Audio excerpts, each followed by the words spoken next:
provided Mr. Wallace a photograph of Johnson and two unknown male figures on what seemed to be a FaceTime call. Wallace informed me that he got Johnson to his role in the burglary. Mr. Wallace then provided me with video from security cameras which showed an unknown assailant exiting the rear of the residence. The assailant had on black and white hooded sweatshirt. Mr. Wallace then provided me with a photograph of what seemed to be Johnson via Instagram shooter gang, SH53TERGANG_, standing on a dark gray colored SUV wearing a black and white hooded sweatshirt. I then provided Mr. Wallace with the link to www.evidence.com to upload the photographs and videos. I then asked Mr. Wallace if he had any questions for me. Mr. Wallace stated he didn't have any more questions for me, so I ended my investigation as I didn't have any further questions for Mr. Wallace. Now, today I tried to take the day off. I got this about an hour ago. I didn't really want to expose this one. I didn't tuck it. I sent it to 15 different people. And I realized today that these niggas are different. They've been having it an hour. Nobody said nothing. I want to see how fast they say something now. And I'm not going to respect none of them. Flacco told me he was with his young lady, Wack, and I didn't even send him the paperwork or the document.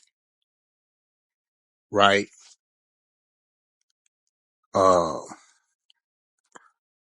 And 607 UNC, I just sent it while I was reading it.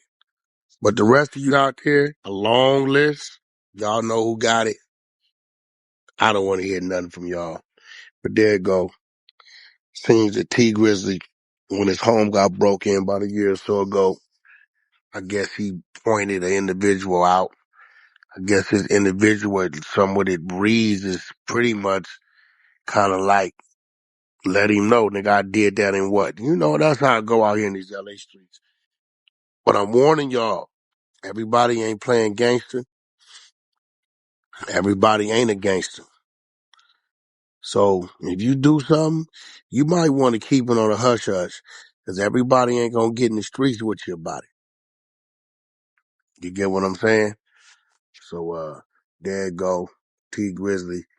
This is kind of one of the ones I wasn't too excited about. I don't know what's been going on these past 2 years, but it seems like everybody and their mother has been getting exposed for talking too much.